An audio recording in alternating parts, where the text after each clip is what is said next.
অনেকেই প্রশ্ন করে ভগবান কি সত্যিই আছে? কেউ বলে আছে, কেউ বলে নেই। কিন্তু আমি বলি ভগবানকে খোঁজো না মন্দিরে, মসজিদে বা মূর্তিতে।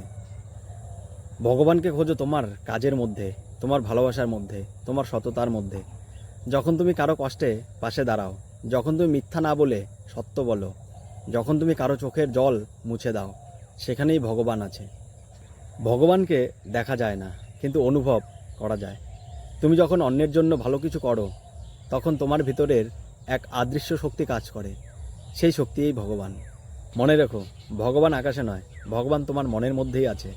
তুমি যদি ভালো কাজ করো, কাউকে না ঠকিয়ে সৎ পথে চলো, তাহলে তুমি শুধু একজন ভালো মানুষ নও, তুমি নিজেই একজন জীবন্ত প্রমাণ যে ভগবান সত্যিই আছে।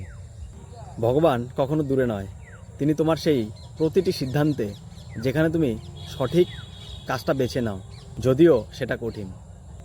তাই আজ থেকে প্রশ্ন করো না ভগবান আছে কি নেই, বরং নিজের জীবনটা এমনভাবে গড়ে তোলো যাতে মানুষ তোমাকে দেখেই বলে ভগবান এখনও এই পৃথিবীতে আছেন, এই মানুষের ভেতরেই।